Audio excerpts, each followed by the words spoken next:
Alors il y a une iconographie qui est très riche. La couverture de votre livre des Saint-Simoniens représente, je crois, Enfantin, habillé tel qu'il était à Ménilmontant, on va en reparler tout à l'heure. Et alors, c'est difficile, évidemment, de décrire ce costume. Mais qu'est-ce que c'est que ce costume un peu extravagant, une espèce des chausses rouges, un peu comme un homme du Moyen-Âge, et puis une veste avec un ceinturon, un petit bonnet. Enfin, c'est assez drôle comme costume. Il avait le goût du costume aussi. Ah, les Saint-Simoniens ont un côté très théâtral. Ils défilaient dans Paris en chantant.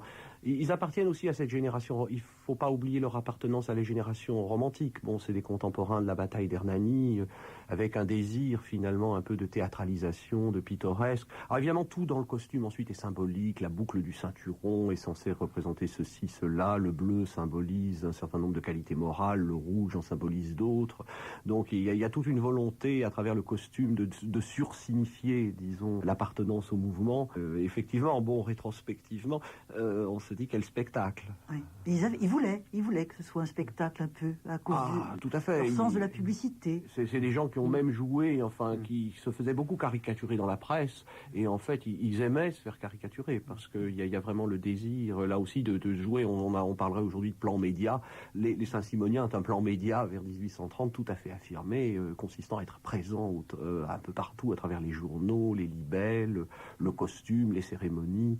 Oui, c'est moins vrai des fourriéristes. Oui, de ce point de vue-là, il y a une modernité chez les Saint-Simoniens, pourtant une dizaine d'années avant, parce que les fourriéristes vont être caricaturés très violemment dans les années 1840. En particulier, on va souvent représenter Fourier ou Victor Considérant avec une queue de singe, hein, puisque l'une des idées de Fourier, c'est que si l'humanité avait besoin de se tenir debout de façon sans être fatigué, une queue lui pousserait pour tenir. Et donc, on se servait beaucoup de ces images-là, en particulier au moment de la Révolution de 48, un moment où Victor Considérant et un certain nombre de fourriéristes sont vraiment engagés dans les rangs des républicains de gauche de la montagne.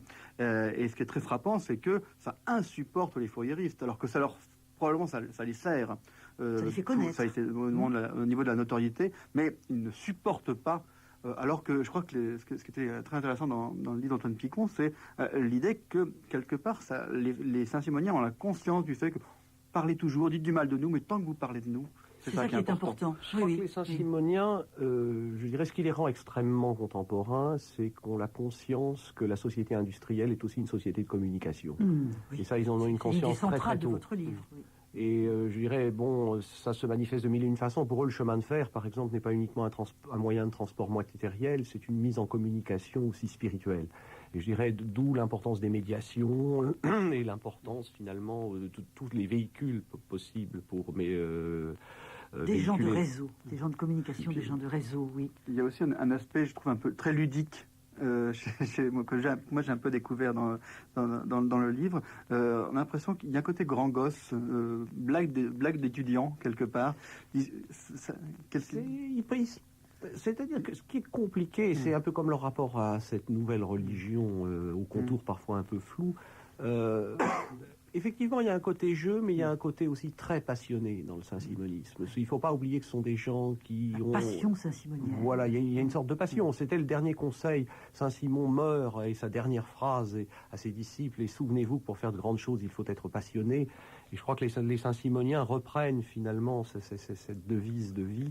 Et il y a un côté quand même très profondément engagé, avec des ruptures parfois spectaculaires. De jeunes ingénieurs quittent leur corps administratif, Henri Fournel quitte le Creusot pour se lancer. Là aussi, ça fait un peu penser à mai 68, d'une certaine façon. Oui, aux établis après 68 voilà. Qui s'en vont sur le terrain. Le costume, d'ailleurs, aussi renvoie à ça. C'est que finalement, c'est un costume qui est un symbole d'engagement, de rupture avec le vieux monde, pour ainsi dire. Oui. Modernité saint-simonienne. Dans votre livre, Frédéric Morès, qui est du point de vue iconographie, ce sont les plans qui frappent. On y reviendra quand on parlera de la ville, alors qu'il y en a moins chez les Saint-Simoniens. Ils sont plus architectes peut-être. Mais ça, on verra ça tout à l'heure. Vous venez de parler de ce Saint-Simon qui lègue la passion à ses disciples. Alors Saint-Simon, au fond, par ses dates, ce serait un homme du 18e, 1760-1825. Qui était ce comte de Saint-Simon ? Un membre de la noblesse, donc apparenté au duc.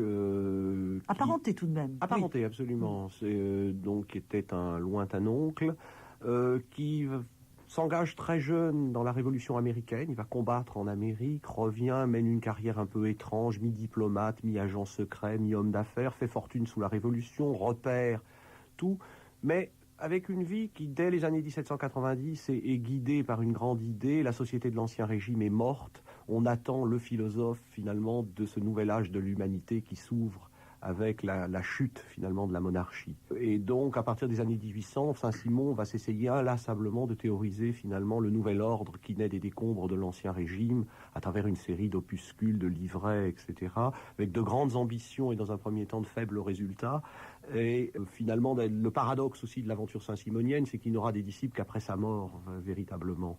Et donc il meurt en 1825, figure à demi connue, à l'époque il s'est attiré les sympathies des libéraux parce qu'il est très véhément envers la monarchie restaurée, mais figure, disons, qui n'a pas vraiment accédé à la notoriété. Oui, mais il a fait beaucoup de choses. Il est allé combattre pour l'indépendance dans sa jeunesse, pour l'indépendance américaine. Tout à fait. Oui. Il est allé combattre en Amérique. Il y a chez Saint-Simon, héritier d'une noblesse guerrière, une certaine grandeur. D'ailleurs, il insistera toute sa vie sur le fait que le champ des idées est un champ de bataille, et opposera volontiers, disons, les plumitifs en chambre à sa philosophie, qui est une philosophie du grand air, de la lutte ouverte dans l'arène des idées. Donc un personnage tout à fait sympathique à bien des égards, oui. très étonnant. Assez aventureux, assez aventurier. Il gagne de l'argent, beaucoup, à un moment donné, énormément. Oui, Puis il se ruine. Oui, presque volontairement. Il spécule sur les biens nationaux, il se lance dans des compagnies de transport sous la Révolution, amasse une véritable fortune, effectivement. Et puis tout à son désir de fonder ce qu'il appelle un grand établissement philosophique, repère en quelques années tout ce qu'il a gagné. Mais non, au point qu'il est aidé par son domestique à la fin. Il est recueilli, voilà, au plus fort, disons, de sa crise financière. Il est recueilli par un ancien domestique. Et ensuite, il survit même un moment en faisant des écritures au mont-de-piété. Donc là aussi, il écrira plus tard que pour être un grand philosophe, il faut avoir connu à la fois l'extrême opulence et l'extrême misère. Donc c'est aussi, je dirais, quelqu'un dont la vie est une œuvre d'art, d'une certaine façon. Il a envie de se suicider. Il a fait une tentative de suicide. Il a fait une tentative de suicide. Probablement aussi que quelqu'un, que la vieillesse, il y a un éternel jeune homme chez Saint-Simon, et l'idée de vieillir lui est probablement difficile. Mais il aimait l'élégance aussi. Il aimait l'élégance, on le décrit dans les dernières années de sa vie comme un vieillard élégant, d'une grande distinction. Oui. Et puis il a du style, parce que les textes que vous citez de lui, par exemple la fameuse parabole de 1819, pourriez-vous nous rappeler ce qu'est ce texte célèbre ? C'est un texte destiné à montrer finalement que la France pourrait se passer. Donc il imagine que la France perde ses nobles, la famille royale d'ailleurs, ses diplomates. Oui. Absolument, il va les citer. Il aura d'ailleurs des problèmes après l'assassinat du duc de Berry. Ses nobles, ses guerriers. Et finalement, la parabole dit finalement rien ne se passe, la France va tout aussi bien. Alors qu'évidemment, si l'on perd les producteurs, les artisans, les artistes, les travailleurs, tout va mal. Donc c'est une apologie finalement des producteurs opposés au monde des oisifs. Saint-Simon est en fait le prophète d'une société qui serait tout entière organisée autour de cette idée de production, au lieu d'être organisée autour des dignités traditionnelles. Oui. Si on voulait tracer un portrait parallèle, au moins de Fourier, pas de tous ceux que vous abordez. Comment est-ce que, par rapport à ce Saint-Simon... C'est vrai qu'il est beaucoup moins flamboyant. Hein. Lui, il est plutôt quelqu'un qui a connu dans sa jeunesse une relative opulence, qui a été ruinée, une famille de commerçants qui a été ruinée par la Révolution, ce qui marquera profondément le personnage, qui en fera un anti-révolutionnaire au moins, et probablement un contre-révolutionnaire. Et puis lui, ensuite, il aura une vie sociale, je veux dire, très médiocre, hein, de petit employé survivant très difficilement. Presque surnuméraire. Voilà, oui. Dirait Balzac. À la fin de sa vie, entretenu par ses disciples qui supportent de plus en plus mal son caractère acariâtre, un personnage beaucoup plus très peu expansif, beaucoup plus renfermé sur lui-même, qui passait, selon la légende, tous ces après-midi dans le jardin du Palais Royal, en attendant qu'un mécène, qui a enfin compris la portée de son message, vienne lui offrir, lui poser sur ses genoux la fortune qui lui permettrait de construire son phalanstère et de réaliser enfin l'harmonie sociale. On l'appelle le fou du Palais Royal. Il était devenu une sorte de figure. Il avait une notoriété, mais un petit peu ridicule, de figure parisienne, un petit peu de personnage un peu excentrique. Donc lui, c'est vrai qu'il a une trajectoire personnelle qui est plutôt celle d'un homme aigri, en fait.